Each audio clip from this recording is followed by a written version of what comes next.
Hello everyone, welcome to my channel. In this video, we will walk through on how to design a cantilever steel beam based on the AISC 360 guide, including the following key points on how to calculate the loads and the maximum moment calculations, design of a steel beam using both LRFD and AISD method in accordance with AISC 360 guidelines, and how to use the AISC table 3-2 for selecting an appropriate steel beam profile.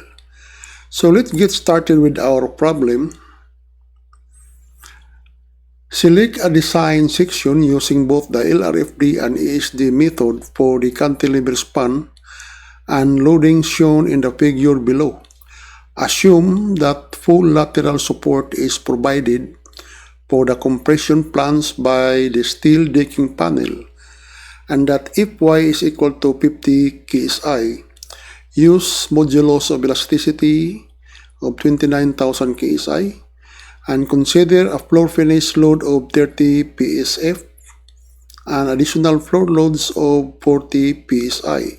So basically this is the plan of our partial framing plan. And this is the cantilever that we are going to design, that is B1. And we have the floor joist perpendicular to B1. And the size of the floor joist is 12 by 22. So this is the floor that is 4 inches thick slab on steel decking panel. And the spacing of floor joist is 5 feet on center. So we have the span of 20 feet. And the total span of our cantilever beam is 15 feet. So this is the sections taken from this one here. And we have 4 feet height of 8 inches thick RC wall. So we have the 3 joist beam. So let's get started with the solution. First of all, we need to determine the loads. Loads actually is very important, and I will show you how to extract the load in detail. So the tributary width of joist beam is 5 feet. We have here the distance, the spacing of joist beam is 5 feet, so that is the tributary width. So let's get started with the finish equal to 38 psf times the tributary width of 5 feet, that is equal to 190 plf or pounds per linear foot. Then the other loads, basically that is composed of ceiling and duct and light partitioning. So that is equal to 40 psf times 5 feet is equal to 200 plf. So the steel decking panel is 51 psf times 5, that is equal to 255 plf. Then the joist beam, the self weight is equal to 22 plf. And that is the self weight of the joist beam here. So the total uniform dead load is the summation of 190 plus 200 plus 255 plus the self weight of the joist beam, which is 22, is equal to 667 plf. Then the uniform live load is equal to 50 psf, that is the live load here in this area here. That is times by 5, the tributary width, that is equal to 250 plf. So the load transfer from joist beam, it will be transferred to the cantilever beam here. So if you look at this load diagram, we have 3 points, 1, 2, 3. That is representing the load from the joist beam at this point here, which is this one, and this one here is this one, P and PU, and we have the external beam, where this external beam is, we need to calculate that separately because we have the 8-inch stick RC wall. So the next one is to calculate the load PE and PU. The tributary length of joist beam is 20 feet. So 667, that is coming from here, the uniform dead load, that is concentrated dead load times 20 feet is equal to 13.34 kips. So we just convert this already in kips. So the tributary load, tributary length, is half of that and half of that. That is equal to 20 feet because they are equal span. Then the concentrated live load is equal to 250, which is coming from here, times 20 tributary length, that is equal to 5 kips. Then the total service load is just the summation of these two. 13.34 plus 5 is equal to 18.34. Then the factored load PU is equal to 1.2 times the dead load 13.34, which is this one, plus 1.6 times 5, and that is equal to 24 kips.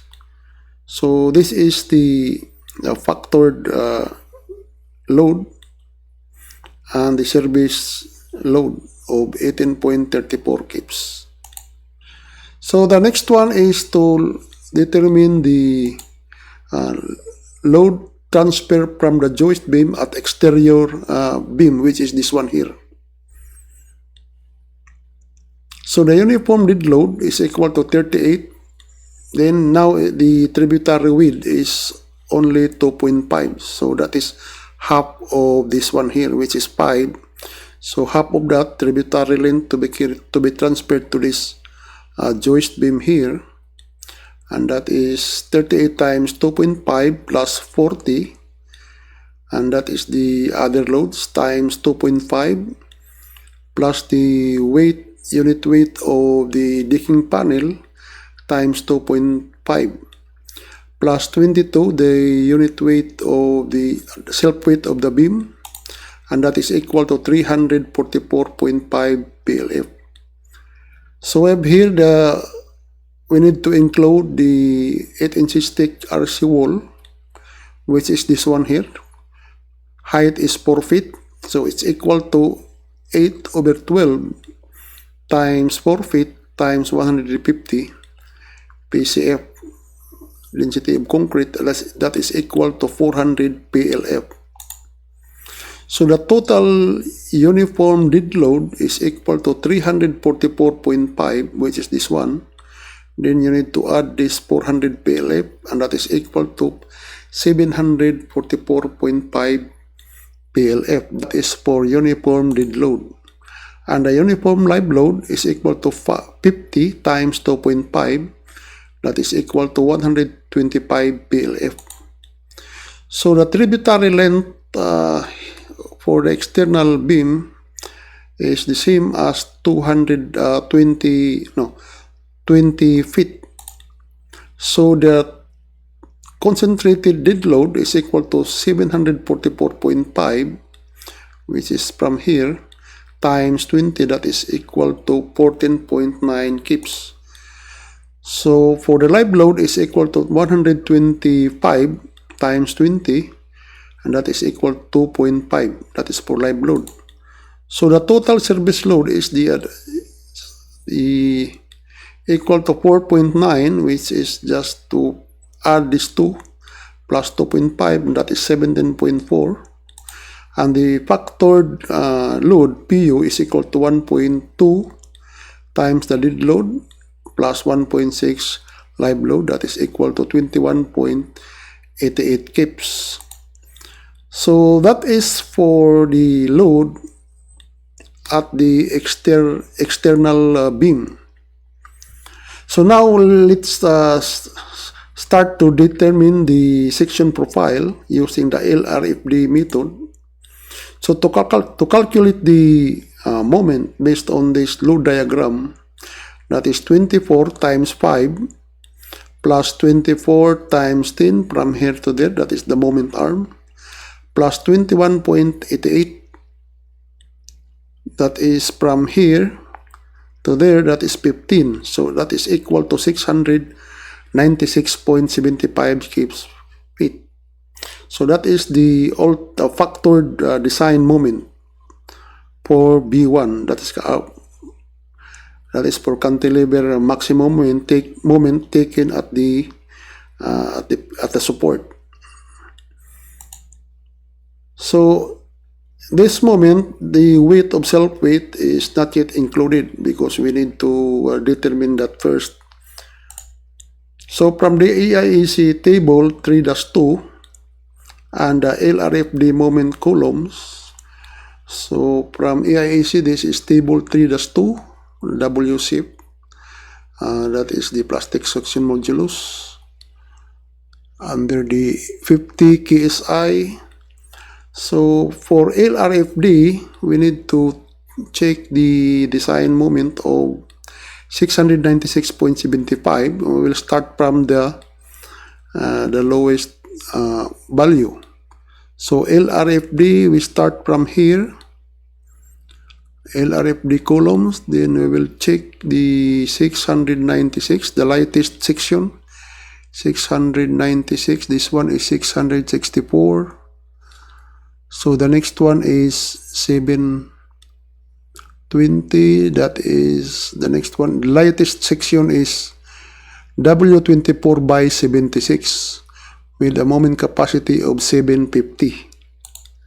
So W24 by 76, 750, the design capacity for that section profile.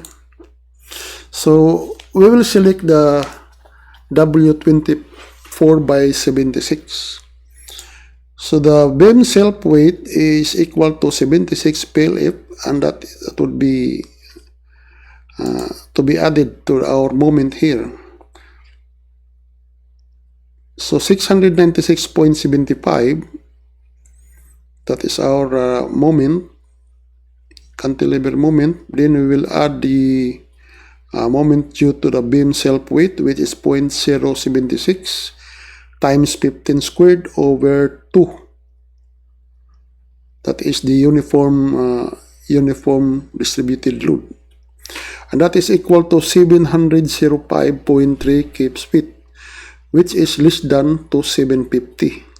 So the section profile that we have selected is okay based on this condition. Now the next one is to determine the section profile using the AISC method. So to determine the maximum moment of the beam, we just take a moment from here at the support, which is 18.34 times 5, then plus 18.34 times 10 plus 17.4 times 15 feet, and that is equal to 536.1 feet. So that is the maximum moment taken at the support. So from the AISC table 3-2 and the AISC moment column MPX, that is AISC column here, we'll start from the lowest one. So we're targeting 536 kPa. So from this point here, 536. So the next one is 419. That is W24 by 84, which is 559. 559, which is W24 by 84. So that is the required section profile with a moment of 559 kPa. So we will select this section W24 by 84, which is the lightest one based on the table here. Now we will check the profile with the additional beam self-weight of 84 pounds per foot. So the total moment is 536.1 plus 0.084 times 15 squared over 2, that is equal to 549.55, which is less than to the moment capacity of the profile, which is W24 by 84. So the profile that we have selected is okay. So guys, this is the end of our video. Please consider subscribing if you are new in our channel. So don't forget to like so that you'll be updated for the next upload. Thank you for watching. See you next time. Bye bye. God bless.